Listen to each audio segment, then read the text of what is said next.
ہمارے دور میں، جن دور میں ہم مالیگاؤں میں پڑھتے تھے، ایک لڑکی تھی جو آج غالباً یورپ کی سب سے بڑی داعیہ ہیں، نوجوان لڑکی ہیں، جامعہ محمدیہ منصورہ کے فارغن، اور حالت یہ کہ دلہن کے روپ میں ایک فنکشن ہال میں سج دھج کر کے بیٹھی ہوئی ہے، دلہن کے روپ میں سج دھج کے بیٹھی ہوئی ہے۔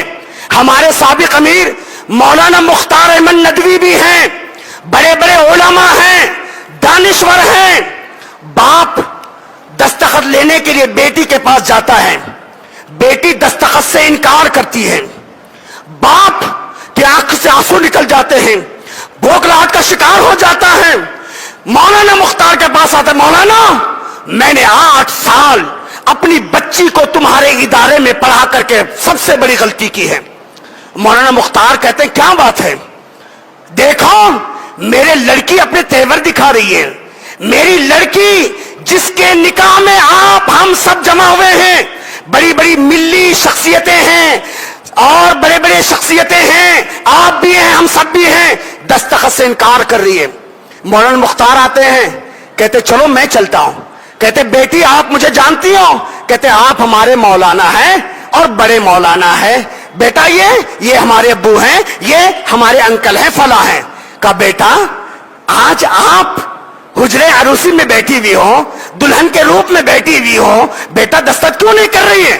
کہا مولانا میں دستخط نہیں کروں گی، میں جانتی ہوں میرا شوہر ہینڈسم ہے، میں جانتی ہوں میرا شوہر انجینئر ہے، میں جانتی ہوں میرا شوہر بلڈر ہے، میرا شوہر ڈیولپر ہے، میرے شوہر کے پاس کار بنگلوں کی جو ہے سارے آسائش کے سامان ہیں۔ مولانا میں نے جامعہ میں پڑھا ہے، میں نے مدرسے عائشہ صدیقہ میں پڑھا ہے، میں قرآن کی وہ آیت جانتی ہوں، وَمَن يُشْرِكْ بِاللَّهِ فَقَدْ حَرَّمَ اللَّهُ عَلَيْهِ الْجَنَّةَ، جو شرک کرتا ہے جنت اس پہ حرام ہے، وَمَأْوَاهُ النَّارُ، جہنم اس کا ٹھکانہ ہے۔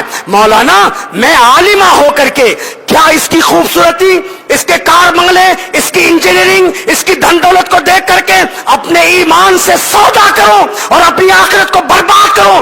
مولانا میں نے سنا ہے، یہاں آنے سے پہلے مجھے خبر نہیں تھی کہ میرا شوہر، اس کے گھرانے کی ریت ہے کہ جو بھی بہو آتی ہے پہلے حاجی علی کے درگاہ پہ جاتی ہے، بعد میں گھر لے جائی جاتی ہے۔ میں مواحدہ ہو کر کے کیا اس کی محبت، اس کی دھن دولت کو دیکھ کر اپنے ایمان سے سودا کروں؟ مولانا میں مرنا گوارا کروں گی لیکن اس کے بیاہ میں نہیں جاؤں گی۔ اللہ اکبر! سوچو 2 منٹ کی بات ہے، مولانا مختار آتے ہیں، کہتے ہیں بیٹا معاف کرنا، تمہاری ہونے والی بیوی بڑی خوبصورت ہے، خوبصورت ہے، علم والی ہے، فلاں ہے۔ ہاں مولانا سب کچھ پتا ہے لیکن وہ تم سے نکاح کرنے کے لیے تیار نہیں ہے۔ تو دلہا چونک جاتا ہے، کہتے مولانا کیا بات ہے؟ کہہ رہی ہے کہ تمہاری ریت ہے، تمہارے گھرانے کا یہ رواج ہے کہ تم نئی نویلی دلہن کو حاجی علی کی درگاہ پہ لے جاتے ہو۔ ہاں مولانا یہ تو ہمارے گھر کی ریت ہے۔ کہا بیٹا وہ عالمہ ہے، وہ قرآن کو ہی نہیں جانتی، قرآن کی تفاسیر کو جانتی ہے، تراجم پڑھی ہوئی ہے، احادیث پڑھی ہوئی ہے۔ بیٹا یہ تو شرک ہے نا۔ کہا مولانا شرک ہم کو کیا معلوم، ہمارے ابو نے بڑی بڑی ڈگریاں دلا دی لیکن کبھی توحید اور شرک کے بارے میں ہم کو نہیں بتایا، ہم کو نہیں بتایا یہ کیا بلا ہوتی ہے۔ کہا مولانا مختار نے سمجھایا، دلہے کو سمجھ میں آ گیا۔ اب دلہا دلہن راضی تو کیا کرے قاضی؟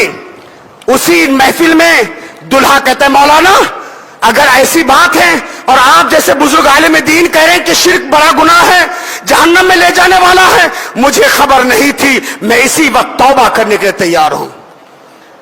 اسی وقت دولہا توبہ کرتا ہے۔ باپ کہتا ہے مولانا اگر یہ ہے تو ہم بھی توبہ کرنے تیار ہیں۔ آج جانتے ہو وہ بچی اپنے عقیدے، اپنی دینی تعلیم اور حسن تربیت کی بنیاد پر پورے خاندان کو وہ اہل حدیث بنا دیتی ہے۔ آج ضرورت ہے میرے بھائیوں، باتیں بہت کچھ ہو سکتی تھی، وقت اس بات کی اجازت نہیں دیتا۔ اللہ تعالیٰ مجھے اور آپ کو حسن عمل کی توفیق عطا فرمائے۔